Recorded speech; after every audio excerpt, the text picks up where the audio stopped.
오늘 주님께서 주신 말씀은 사도행전 6장입니다. 사도행전 6장 8절부터 15절까지 말씀입니다. 8절부터 15절까지 말씀을 교독하도록 하겠습니다. 스데반의 은혜와 권능이 충만하여 큰 기사와 표적을 민간에 행하니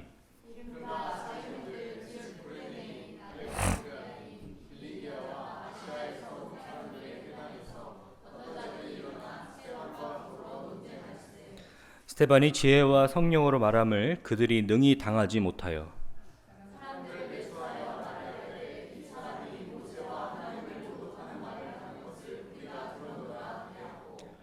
백성과 장로와 서기관들을 출동시켜 와서 잡아가지고 공회에 이르러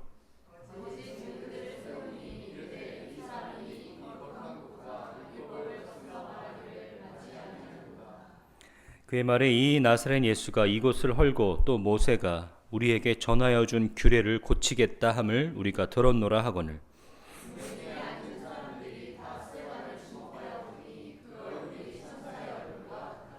아멘.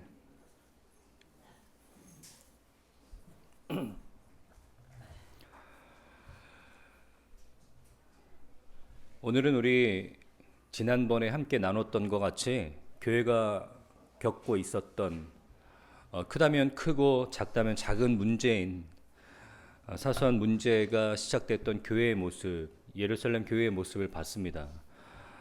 거기서 교회는 그 위기 속에서 멈추지 않고 그 의지가 꺾이지 않고 오늘 본문 말씀 전절인 7절에 보니까요.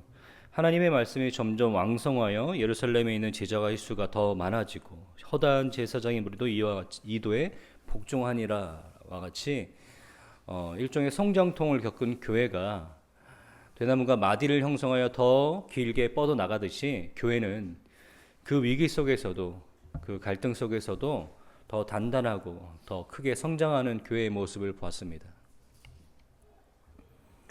그런 위기 속에서 교회 문제 속에서 교회는 어떠한 결정을 했냐면 이러한 문제들을 행정적인 오류들을 지혜롭고 잘 처리할 수 있도록 사람들을 세우자라는 것입니다.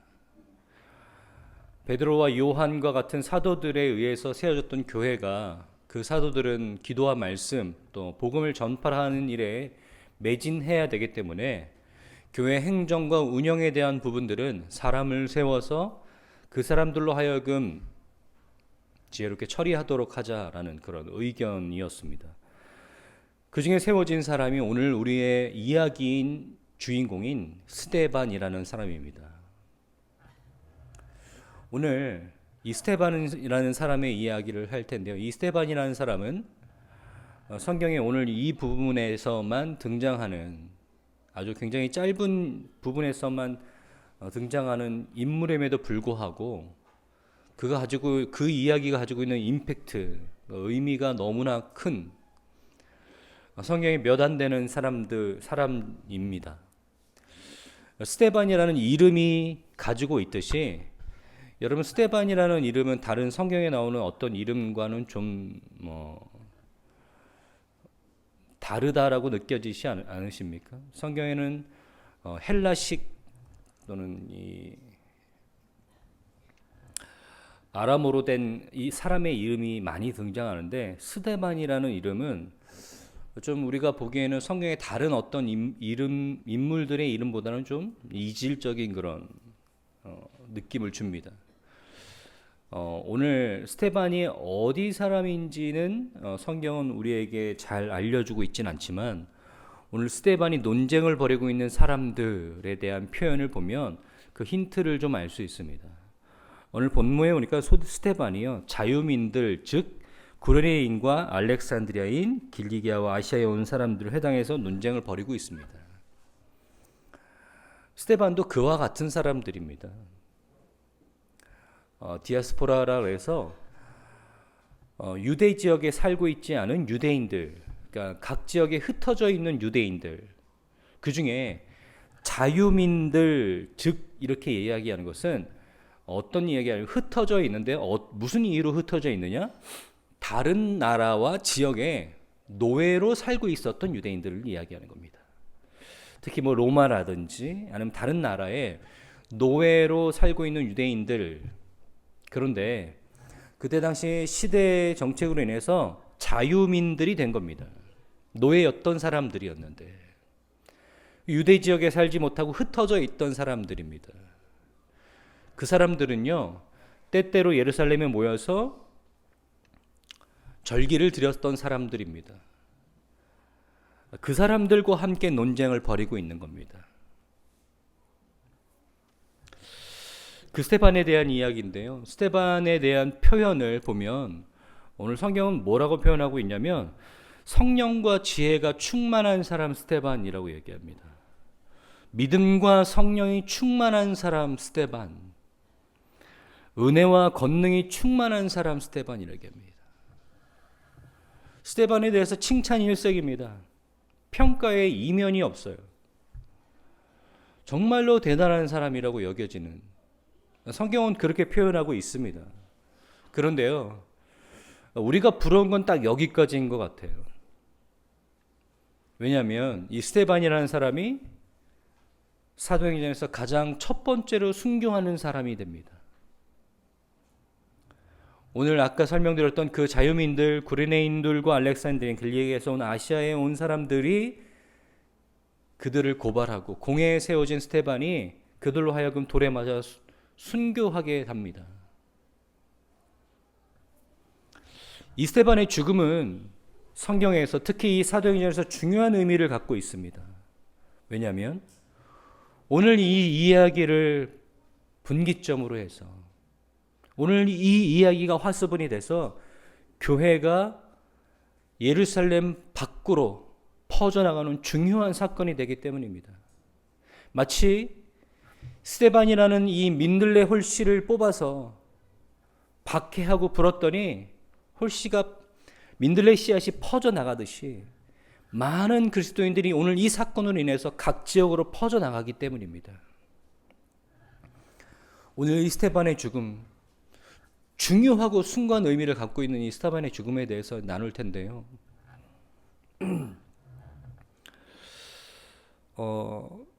이 사람들을 공회에 세웠던 사람들은 바로 스데반과 같은 출신의 사람들입니다. 흩어져 있는 유대인들, 그의 종교적인 신념과 정체성을 잃지 않기 위해서 나름대로 자기의 정체성이라고 여기는 그런 부분들에 대해서 더욱더 누구보다도 열심으로 강화시키며 살았던, 나름대로 순수한 유대인들의 혈통을 잊지 않으려며 내가 다른 지역에 살면서 다른 이방인들과 섞여서 다른 문화 속에 살면서 내가 유대인이라는 것을 잊지 않으려면 항상 다른 사람보다 엄격하게 뭐에 대해서 신경 쓰면서 살아야 되냐면 율법 그리고 성전, 이 두 가지 개념만큼은 내가 비록 지금 다른 지역에서 다른 사람들과 섞여 살고 있지만 항상 지키면서 살아야 돼. 그러니까요, 절기만 되면 항상 예루살렘에 모일 수밖에 없는 거예요. 더욱더 열심으로 모이는 거예요. 여러분, 이런 사람들의 심정을 여러분 이해하시죠? 오늘 이 스데반과 성전과 율법에 대해서 논쟁을 벌이기 시작했습니다. 이 사람들은 약간의 거짓을 보태긴 했지만 이 사람들은 자신의 그런 정체성, 자신의 신앙의 정체성이 스데반으로 하여금 부정받는다고 느꼈을지도 모릅니다. 성전에 대한 중요성, 율법에 대한 중요성이 지금 이 스데반이라는 사람이 입에서 나오는 그 예수로 말미암아 부정당하고 있는 거예요. 여러분, 유대인들에게 성전은 어떤 의미인지 아십니까? 하나님께서 만나주시는 곳, 하나님께서 임재하시는 곳, 아주 특별하고 거룩하고 구별된 장소가 바로 성전입니다. 그렇기 때문에 아무리 멀리 퍼져 있다 할지라도, 어떠한 사정에 있다가도 성전에 모이는 때가 되면 그렇게들 성전에 모여서 하나님께 기도하고 예배 드렸던 것입니다. 그곳에 가야만 하나님을 만날 수 있기 때문에, 하나님의 은택과 축복을 누릴 수 있으려면 항상 성전에 가야 됩니다. 율법은 무엇입니까? 아주 옛날부터 이스라엘 백성들이 그 고생 해가면서 애굽에서 종살이하고 있었을 때 하나님께서 그들을 꺼내어 너희는 하나님의 선택된 백성이라는 증표로 주신 말씀이 율법입니다.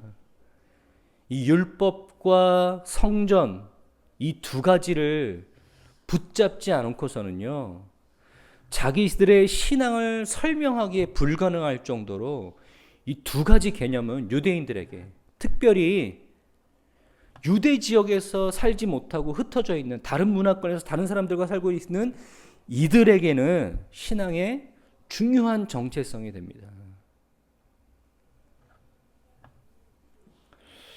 여러분, 오늘 그 부분에 대해서 함께 말씀을 나누고 우리 안에 있는 우리의 신앙의 나름 정체성이라고 여기는 우리의 신앙의 중요한 부분을 차지하고 있는 이 내용에 이르는 이런 부분들이 과연 내가 지금 오늘 나오는 이 사람들과 같이 내가 그저 강화하려고 하는 어떤 신앙의 내 모습, 내 이유,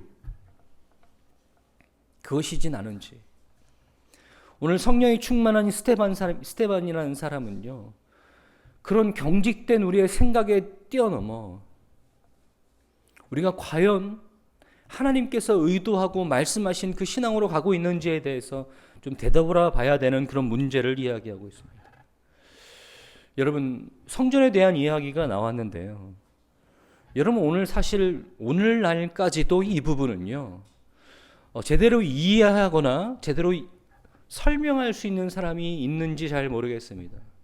아니면 어쩌면 이해하고 있는데 왜 아직도 성전이라는 말을 쓰는지 저는 잘 이해할 수 없습니다. 요즘도 교회를 건축하거나 증축할 땐 뭐라고 표현합니까? 성전 건축이라고 얘기합니다. 사실 저는 그런 이야기를 들을 때마다 불편합니다. 그런데 사용하는 사람들은 제가 100번 양보하더라도 어떻게 사용하냐면, 우리가 드리는 하나님께 한 예배를 드리는 이 예배당의 장소를 특별히 우리에게 은혜가 있고 또 우리 모임이 있는 곳을 하나님께 참 기뻐하고 감사하고 여기는 우리 나름대로의 구별된 공간이다라고 성전으로 표현하는 것 같은데요. 여러분, 그렇게 하기에는 유대인들이 저질렀던 과오, 그들이 갖고 있었던 이 신앙 안에서의 착각, 그것이 가지고 있는 문제점들이 너무나 분명히 성경에 나와 있기 때문에 사실은 굉장히 조심해야 되는 표현입니다. 여러분, 지금 여러분이 앉아 있는 이곳은 어디입니까? 성전입니까? 예배당입니까? 예배당입니다. 성전 아닙니다. 여러분, 우리가 예배를 드려서 모이는 이 분당 침례교회 이 건물, 이 4층, 특별히 이 공간을 우리가 성전이라고 생각하시면 안 됩니다. 성전은 유대인들이 이해하는 바와 똑같이 뭐냐면 하나님께서 특별히 임재하시는 곳이 성전이에요. 그곳에 가야만 하나님을 만날 수 있고 그곳에 가야만 하나님의 임재를 경험할 수 있는 곳이 성전이에요. 그래야만 거기를 성전이라고 부를 수 있는 겁니다. 근데 여기는 우리가 성전이라고 얘기하지 않아요. 예배당이라고 얘기하죠. 이런 이해가 아직까지도 착오가 있다 보니까요. 좀 우리가 하나님께 드리는 예배라든지 하나님의 임재에 대한 오해들이 많습니다. 예를 들면 코로나가 창궐 했을 때도 마찬가지죠. 여러분, 예배는 이곳에서만 드릴 수 있는 건 아닙니다. 여러분, 예배는 이곳에서만 드릴 수 있는 거 아니에요. 만약 하나님께서 이곳에서만 우리의 예배를 받으시고 이곳에서만 하나님께서 우리를 만나 주신다면 우리는 이 장소라는 개념을 목숨처럼 여겨야 됩니다. 그렇게들 생각하셔서 그렇게 고수하셨는지는 모르겠지만 여러분, 그렇지 않다라는 거죠. 오늘 스테반도 그런 이야기를 하고 있는 겁니다. 오늘 스데반이 그렇게 이야기하는 이유는 뭡니까? 누가복음에 예수님께서 말씀하셨던 그 이야기를 근거로 이야기하는 거예요. 내 이 성전을 헐겠다. 사흘 만에 내가 성전을 다시 짓겠다라고 말씀하시는 거예요. 왜 사흘 만에 다시 짓겠다고 말씀하시는 겁니까? 십자가에 돌아가 죽으셔서 부활하신 예수님의 몸, 내가 바로 성전이다라고 얘기하는 거예요. 그래서 그 예수님을 모신 곳, 그 예수님과 함께 하는 곳, 예수님이 계신 내 몸이 바로 성전이 되는 것입니다. 여러분, 이 시대에 성전은 없습니다. 있다면 무엇입니까?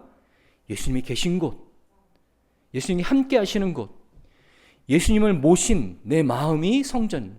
각각 여러분의 성도이신 여러분들이 성전이 되시는 거예요. 그런데 오늘 이 유대인들은, 특히 오늘 이 등장하는 이 사람들은요, 마음에 큰 상처가 됩니다. 이 스데반의 말이요. 우리가 그렇게 목숨처럼 여기고 우리 신앙에 중요하게 여기는 이 성전을 감히 예수라는 작자를 들먹이면서 그거 장소가 가지고 있는 의미가 아니다. 너희가 생각하는 것처럼 그런 의미로 하나님께서 성전을 지으라고 말씀하신 거 아니다라고 얘기하는 거예요. 또한 예수께서 율법을 폐하러 오신 것이 아니라 완성하러 오셨다. 하나님께서 주신 율법을 완성하러 오신 예수, 그 예수로 말미암아 우리는 율법이 완성된다 라고 하는 이 스데반의 이야기는 신앙을 거부당하는 느낌을 받는 것입니다. 결국엔 그들의 고소로 인해서 스데반이 공회에 세워집니다. 많은 서기관들과 바리새인들이 스데반을 세웁니다. 오늘 이 부분은요, 7장에 가는 부분인데요, 제가 길기 때문에 화면을 띄워드리기보다는 제가 오늘 여러분들에게 유인물로 나눠드렸는데요, 유인물로 나눠드린 이유는 성경을 가져오지 않으셨거나 아니면 오늘 체크해야 하시는데 성경에 체크하기 부담스러우신 분들은요, 오늘 유인물을 보면서 한번 여러분들이 체크해 보시길 바랍니다. 오늘 스데반은요, 공회에 세워서 그 사람들에게 자기가 왜 성전과 율법에 대해서 그렇게 이야기했는지에 대해서 변증하는 설교입니다. 변증하는 설교. 오늘 이 설교는요, 아브라함의 이야기부터 시작해서 요셉, 그리고 모세, 그리고 다윗 때에 이르기까지의 그들이 이미 다 잘 알고 있는 이야기들을 꺼내서 이 스데반이 이야기하고 있는데요, 여러분, 너무나 길고 또 읽다 보면 우리가 잘 알고 있는 말씀이기 때문에 우리가 그것을 좀 자세하게 보지 않는 성향들이 있는데, 오늘 말씀에 보면요, 아주 기가 막히고 중요한 내용들이 숨겨져 있습니다. 오늘 이 말씀을 읽다 보면 스데반이 구약 때 일어났던 일들을 설교화시켜서 지금 이 사람들에게 보여주고 있는 것을 알게 됩니다. 예를 들면 이런 것입니다. 하나님께서 아브라함에게 나타나셔서 그를 지금 이 땅으로 옮기셨다라고 얘기하는 게 바로 설교 작업이에요. 아브라함이 어디에 살고 있다가 어디로 이동하고 그 다음에 어떤 일이 있었다라는 것을 역사적인 기술을 하는 것이 아니라 설교화된 관점에서 지금 이야기하는 거, 하나님께서 아브라함에게 나타나셔서 그를 지금 이 땅으로 옮기셨습니다 라고 얘기하는 거예요. 그런데 여러분, 이 스데반의 설교에서, 이 스데반의 변증에서 중요한 사건, 바로 오늘 이 유대인들이 오해하고 있는 성전과 율법에 대한 이야기를, 아주 중요한 이야기를 하고 있다는 것을 한번 보십시오.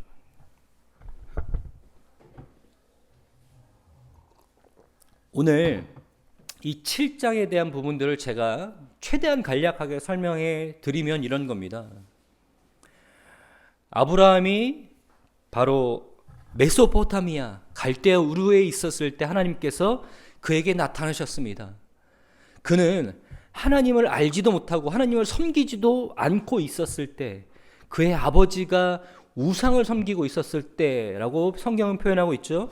그의 아버지는 우상을 섬기고 아들은 하나님을 섬기고, 그때 당시엔 그런 거 없습니다. 아버지가 우상을 섬기면 그 가족은 당연히 우상을 섬기는 사람들이죠.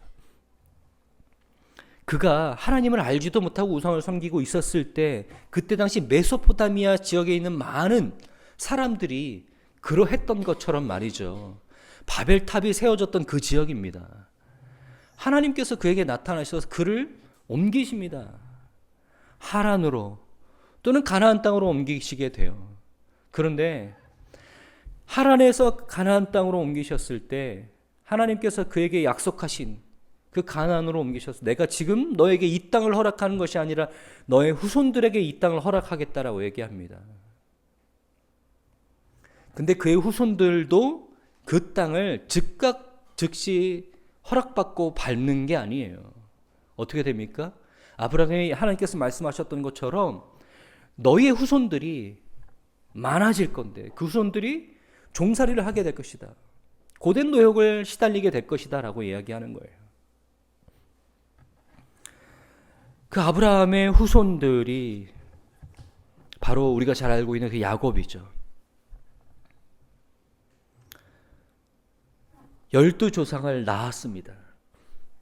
그런데 그 12명의 아들 중에 요셉이라는 아들이 형들로부터 미움을 받아서 애굽으로 팔려갑니다. 애굽으로 팔려간 요셉은 그 애굽에서 하나님의 도우심으로 말미암아 총리 대신이 돼요. 때마침 이스라엘 지역의 이스라엘 지역에 가뭄이 생기자 요셉의 총리 대신이 되고 있는 요셉을 통해서 이스라엘 백성들 75명이 애굽으로 이주하게 됩니다. 거기서 가족 간에 오랜만에 상봉이 있었죠. 한을 풀었고 오해를 풀었습니다. 미움을 풀고 서러움을 털어내며 결국엔 이스라엘 백성들은 요셉으로 말미암아 애굽에 정착하게 됩니다. 하나님께서 아브라함에게 약속하셨어요. 내가 내 민족을 번성하게 하겠다. 두 번째 약속이 뭐였습니까? 가나안 땅을 주겠다라는 약속이었어요. 가나안 땅을 아직 밟지 못했습니다. 그리고 그 번성하겠다고 약속하신 하나님의 말씀이 어디서 이루어지냐면 바로 애굽으로 이주되었을 때 그 애굽 땅에서 이스라엘 백성들은요 번성하게 됩니다. 애굽 땅에서 이스라엘 백성들이 번성하게 되니까 요셉을 알지 못하는 왕이 세워지고 그 왕이 이스라엘 백성들을 학대하고 그 이스라엘 백성들을 강제 노역에 시달리게 하게 됩니다. 그 신음을 들었던 하나님께서 모세를 택하십니다. 하나님 보시기에 아름다운 소년이었던 이 모세를 택하셔서 그 모세를 그 어미 품에서 떠나 애굽에서 성장하게 하시는 것이 하나님이십니다. 애굽에서 성장했던 모세는 자연히 그 애굽의 교육과 문화와 언어를 배우게 됩니다. 어느 날 히브리 사람이었던 그 모세가 자기의 정체성을 깨우게 됩니다. 그러면서 애굽 사람의 학대를 받고 있던 한 히브리 사람을 건져내고 또 두 번째 히브리 사람들과 싸움을 하고 있었던 장면에서 그들을 중재하는 장면을 보면서 그때 당시 그 히브리 사람들이 그 모세를 통해서 뭐라고 얘기합니까? 너희가 나를 또 죽이려고 하느냐라고 그 모세의 정체성을 다시 한번 오해하게 됩니다. 그 모세는요 미디안 광야로 쫓겨나가게 되고 40년이라는 시간을 보내요. 하나님께서 그에게 나타나셔서 그가 그 히브리 사람 애굽에서 종살이 하고 있는 그 이스라엘 사람을 가서 구원하게 됩니다. 광야로 데리고 온 모세 그 히브리 사람 애굽 이스라엘 사람들은요 여호수아의 정복 전쟁을 통해서 비로소 가나안 땅으로 들어가게 됩니다. 모세 때부터 하나님께서 장막을 지으라고 하셔서 그 장막을 통해서 하나님께서 이스라엘 백성을 만나 주셨습니다. 그런데 그 장막이 다윗 때에 가서는 성전이 돼서 하나님께서 다윗 때 성전을 허락하시지 않고 솔로몬 때 성전을 허락하시게 됩니다. 다윗이 하나님께 요청하게 되죠. 내가 하나님을 위해서 전을 지을 수 있게 해달라라고 얘기하죠. 하나님께서 허락하십니다. 하지만 솔로몬 때 허락하시게 됩니다. 오늘 이 이야기는 제가 지금 잠깐 여러분들에게 아주 빠르게 스킵하면서 말씀을 드렸는데 우리 다 알고 있는 이야기잖아요. 그런데 여러분 이스라엘 유대 사람들은 얼마나 더 했겠습니까? 어렸을 때부터 귀에 못이 박히게 들었던 이야기입니다. 물론 지금 전지적인 시점에서 그 모든 일들을 하나님께서 하셨다라는 그런 설교화된 이야기를 듣고 있지만 지금 이 이야기를 듣는 데에도 다음 이야기가 어떻게 펼쳐질지 여러분 잘 알고 계시죠. 그런데요, 지금 이 부분에는 놀라운 스테반의 설교 기술이 숨겨져 있습니다. 지금 그들이 정확하게 오해하고 있는 그 성전에 대한 개념, 그것을 깨부수는 아주 정교하고 정확한 설교의 기술이 숨겨져 있는 거 아십니까? 여러분, 이스라엘 백성들이 성전에 대해서 뭘 오해하고 있다고요? 성전에 가야만 하나님을 만날 수 있고 성전에 가야만 하나님께서 임재하시는 장소라는 것이 바로 유대인들이 갖고 있는 오해예요. 근데 그도 그럴 것이 하나님께서 그렇게 약속하셨어요. 하나님께서 그렇게 말씀하셨다고요. 내가 이곳에 가서 회막 때부터 내가 이곳에 가서 너희를 만나겠다라고 얘기하신 거예요.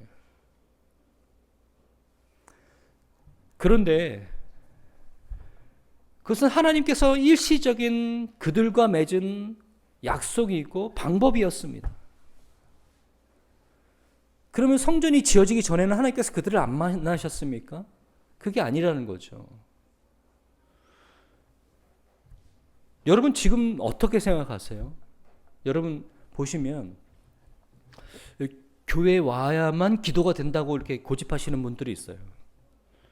물론 우리의 삶 속에서 시간과 장소를 구별하지 않으면 기도 생활이라는 게 쉽지 않아요. 그렇죠? 그래서 우리 한국교회가 새벽 기도를 하기 시작했는데요. 집에서 살림하고 또 애들 돌보고 직장일 하면서 기도라는 것을, 기도 생활이라는 것은 쉽지 않습니다. 그렇기 때문에 우리가 새벽이라는 시간에 나와서 교회에 나와서 기도를 합니다. 물론 좋은 문화입니다. 그런데 제가 여러분 지금 말씀드리는 거 잘 들어보세요. 여러분 꼭 교회 나와서 기도하지 않으셔도 됩니다. 여러분이 기도할 수 있는 공간과 시간이 확보된다면 여러분 어디서든지, 여러분 특별히 가정 안에서도 기도하셔도 됩니다.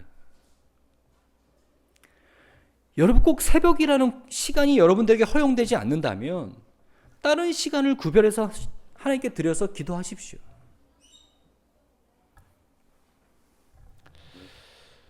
여러분 이렇게 이야기하면요, 좀 어떤 사람은 불편합니다. 그래도 교회 와서 기도를 해야지.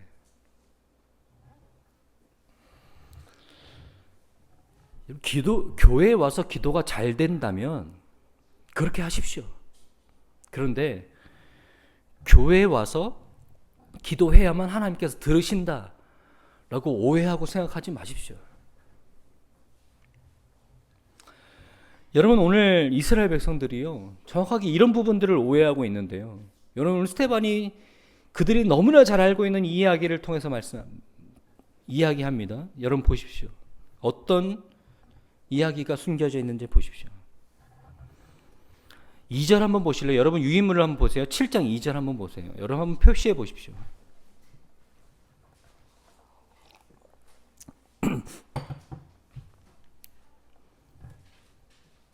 이 절에 스데반이 뭐라고 얘기하냐면 영광의 하나님이 그에게 보였다라고 얘기해요.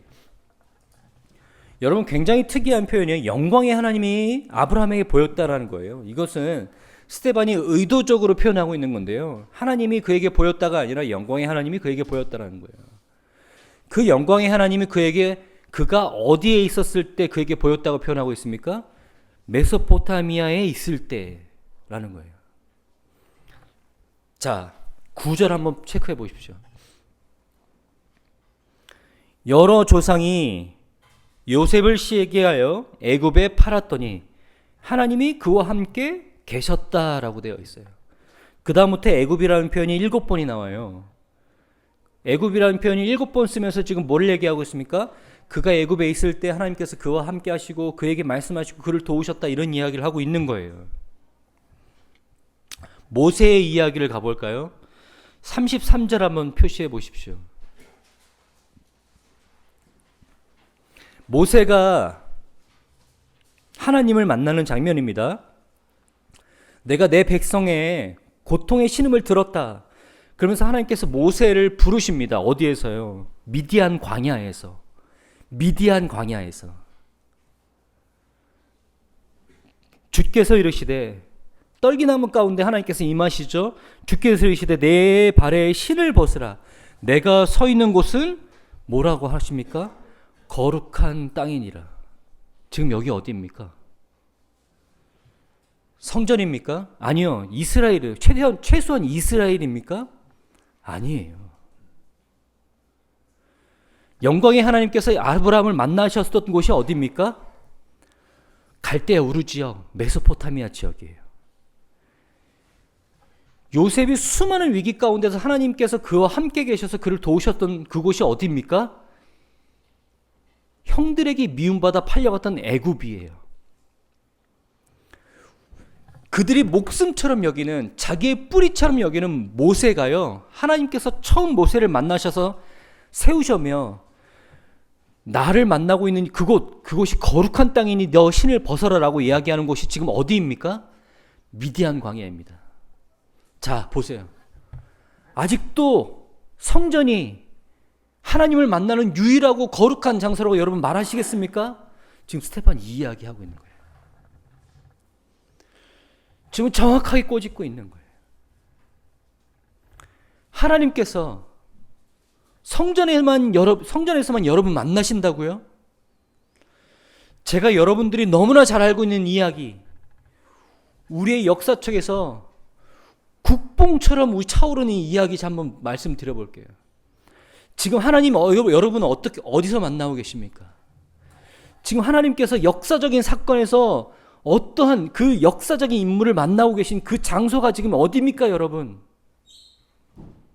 이스라엘입니까? 성전입니까? 회당입니까? 아니죠.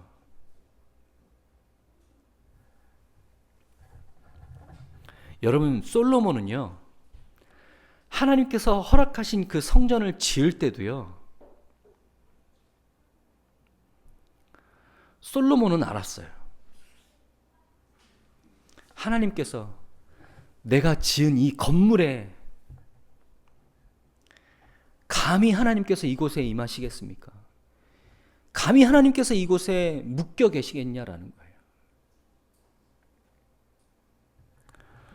여러분, 오늘 스데반은요, 이사야서 66장을 인용하면서 이렇게 이야기하고 있는데요.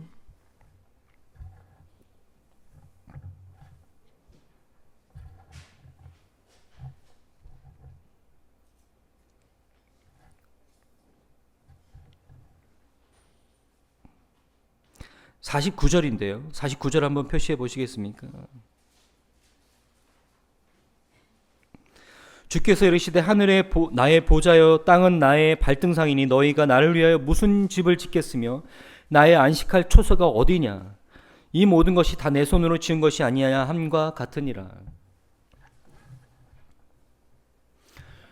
여러분, 하나님께서는 물론 성전을 통해서 임재하시고 또 만나주시고 성막과 회막을 통해서 하나님께서 약속하신 부분들이 있지만, 분명히 하나님의 백성들에게 말씀하셨어요. 내가 이곳에 묶여 있겠냐라는 거예요. 나는 어디에서든 나의 뜻에 따라서 나의 일을 하기 위해서 어디에 있든 하나님께서 임재하시고 말씀하시고 나타나십니다. 하나님의 역사를 이루기 위해서, 하나님의 백성을 만나기 위해서는요, 우리가 어디에 있든 하나님을 만날 수 있는 것이에요. 이것은 지금 비단 율법이 폐하여지고 예수님으로 말미암아 완성되어지고 성막이 둘로 갈라져서 예수님의 죽으심과 부활하심으로 새로운 시대가 열렸다, 그렇기 때문에 이제부터는 새로운 개념이다, 이런 이야기를 하는 것이 아니에요. 예전 때부터, 아브라함 때부터, 요셉 때부터, 모세 때부터 하나님은 어느 한 장소에 국한돼서 거기에만 계시거나 거기에만 임재하셨던 하나님이 아니다라고 스데반은 이야기하고 있는 거예요. 그런데 아직도 그 케케묵은 오래된 고지식한 그 성전에 대한 개념을요, 아직까지도 우리는 사용한다니까요.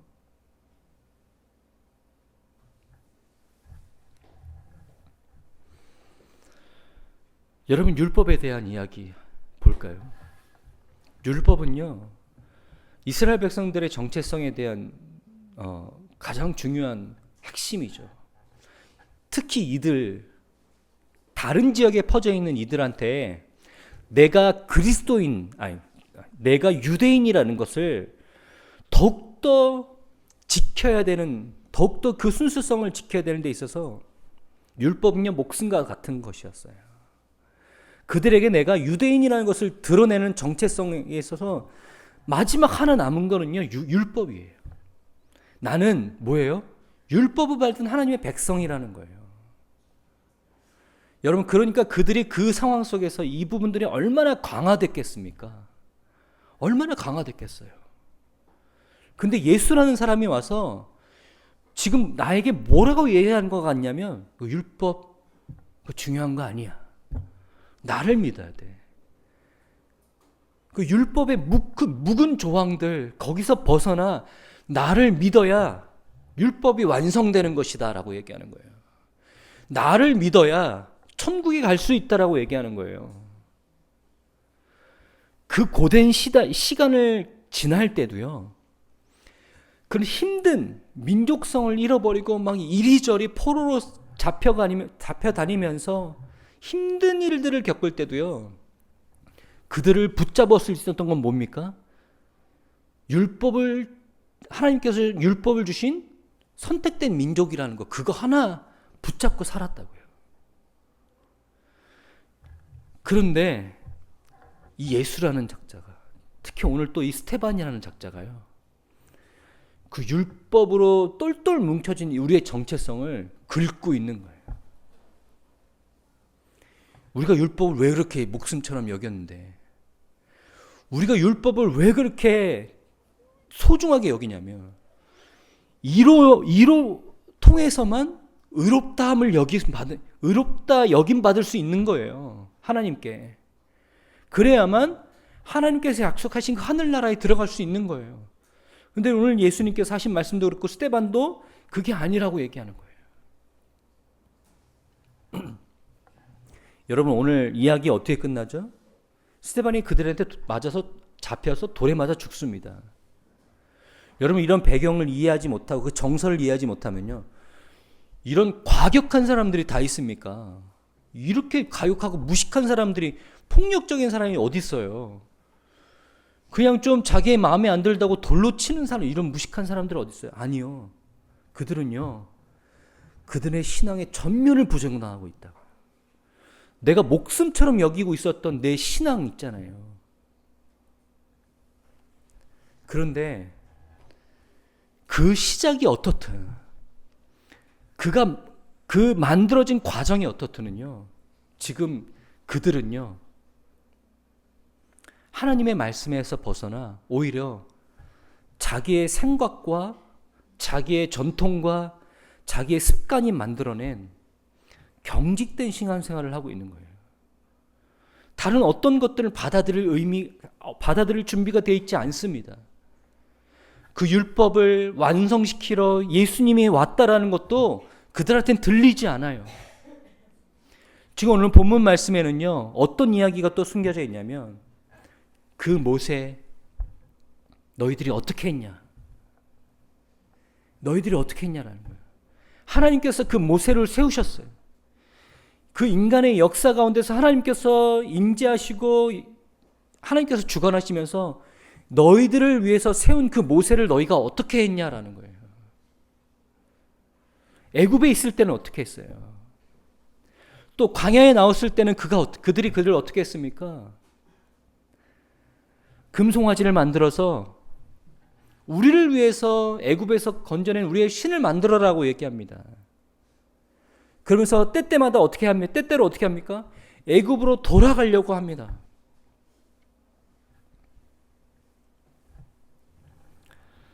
그러면서 얘기합니다. 51절에 목이 곧고 마음과 귀에 할례를 받지 못한 사람들아, 너희도 너희 조상과 같이 항상 성령을 거스르는도다.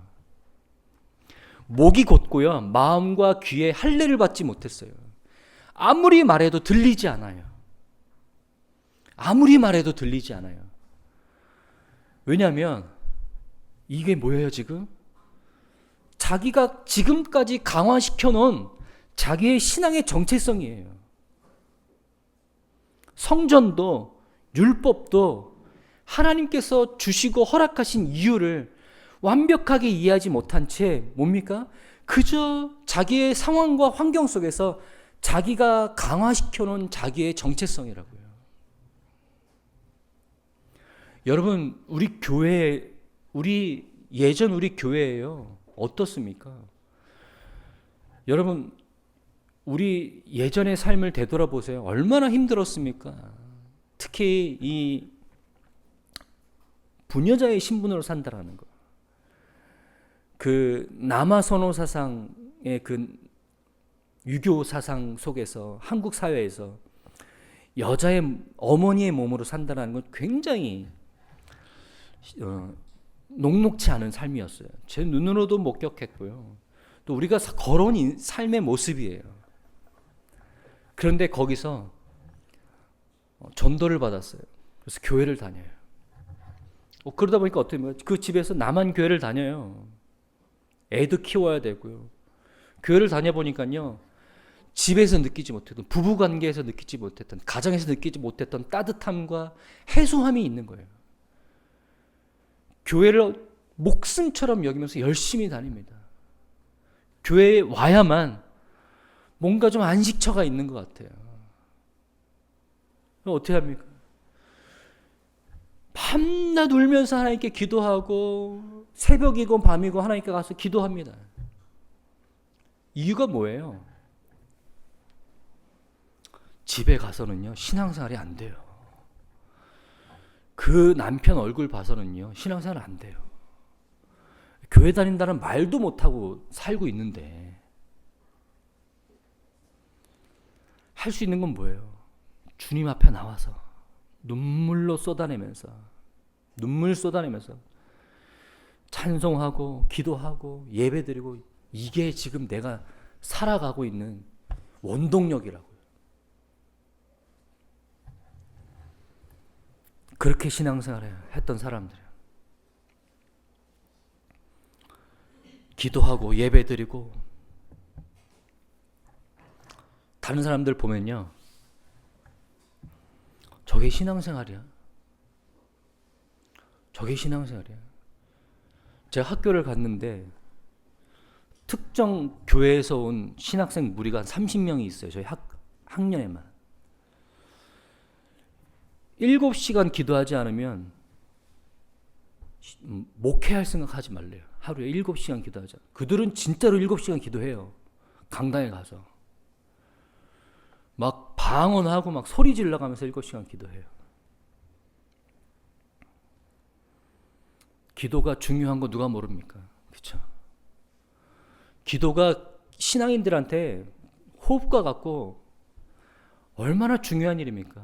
근데 우리에게 기도하라고 허락하신 이유가 내가 가지고 있는 기도의 생각을 가지고 남들을 판단하고 정죄하라고 주신 거 아니거든요. 남들을 바라보는 기준과 관점이 되라고 주신 게 아니라고요. 근데 완벽하게 오해해요. 나 하루에 이렇게 기도하고 내가 말씀을 이렇게 외우고 있는데 그 기준에서 벗어난 사람은요, 그리스도인 축에도 끼지도 못해요. 여러분, 그러라고 말씀 암송하라고 하나님께서 마음 주셨습니까? 그러라고 여러분 기도할 수 있는 권한 하나님께 여러분에게 주셨습니까? 근데 그러한 경직된 우리의 생각들과 신앙생활 어디서 왔습니까? 우리가 우리의 상황과 환경 속에서 만들어낸 다 그런 우리의 정체성들이에요. 내가 신앙생활 어떻게 해왔는데, 그런데 지금 이 스데반이라는 작자가 지금 그거를 부정하고 있거든요. 얼마나 마음이 불편한데, 내가 지금 이 걸어온 세월이 얼마나, 내가 지금 하나님께 드린 기도의 시간이 얼만데, 내가 율법을 외운다고 달달달 그 시간이 얼만데, 돌로 쳐 죽여도 시원치 않죠. 여러분, 오늘 이 말씀이 우리에게 주는 의미가 뭔지 아세요? 스데반이 이렇게 얘기합니다. 이 목이 곧고 마음과 귀에 할례를 받지 못한 사람들과 너희도 너희 조상과 같이 성령을 거스르고 있는도다. 너희 조상들이 그랬던 것처럼. 여러분, 어쩜 그렇게 사람들 안 변합니까? 어쩜 그렇게 이스라엘 백성들 안 변합니까? 하나님이 그렇게 말씀하시고 그렇게 여러 사람을 보내서 말씀하시고 그거 아니다. 이렇게 생각하고 이렇게 이해해야 된다. 이렇게 와야 된다라고 그렇게 교정하시고 말씀하시는데 끝까지 교정이 안 돼요. 결국에 하나님께서 그의 아들 예수를 보내야만 그 율법이 완성될 정도로 변하지가 않아요. 여러분, 지금 우리는 어떻습니까? 하나님의 말씀이 그거 아니다. 하나님께서 말씀하신 그 의도가, 의미가 그거 아니다. 안 변해요. 왜? 내가 이제까지 그렇게 살았고 그렇게 생각해 왔기 때문에. 심지어 성경이 그렇게 이야기하고 있다고 해도 안 들어가요. 물론 자기 나름대로 해석하는 성경의 방법이 있기 때문에도 그렇겠죠.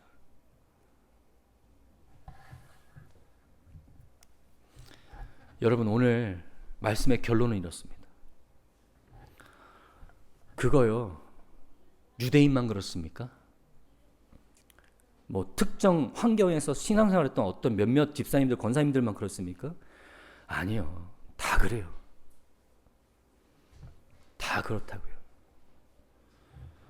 그런데요, 성령님께서 그 안에 계시면 그거를 넘어서서 깨트려서 우리의 마음을 녹이시고 그 안에 하나님의 마음과 하나님의 말씀을 집어넣으실 수 있는 거예요. 여러분, 그 광화시켰던 그 세월들, 그거 누가 깨부숴요? 그거 어떻게 변해요? 근데 성령님께서 그렇게 하실 수 있는 거예요. 여러분, 스데반은 그런 사람 아니었습니까? 지금 오늘 스데반을 고발하는 사람들은요, 스데반도 똑같은 사람이었어요. 근데 스데반은 뭐라고 표현하고 있어요? 성경은 은혜와 권능이 충만한 사람이야. 성령이 충만한 사람이에요. 왜 그렇게 거듭해서 표현하고 있죠? 그랬던 스데반도요, 성령으로 말미암아 전혀 다른 시각을 갖고 있는 거예요. 그들은, 이스라엘 백성들은 그런 오랜 세월 동안 하나님께서 그 가운데 그렇게 일하시고 역사하시고 말씀하시고 하셨는데도 목이 곧고 마음과 귀에 할례를 받지 못해서 깨닫지 못했던 그들과 다르게 오늘 스데반은 그들과 똑같은 환경에서 신앙생활하고 있음에도 불구하고 하나님의 말씀이 그를 깨부수는 겁니다. 그가 가지고 있는 관습과 전통과 선입견, 그가 나름대로 세우고 있었던 그 신앙의 정체성, 그걸 좀 깨부수고 있는 거예요.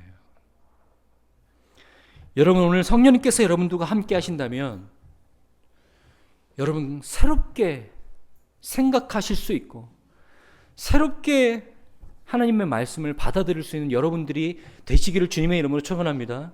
하나님의 말씀 앞에서 여러분 어떠한 고집도 아집도 발생하지 않고 오직 하나님의 말씀이 나를 움직이고 나를 부드럽게 만들고 연하게 만드는 그런 유일한 도구라는 것을 기억하시는 여러분 되시길 바랍니다.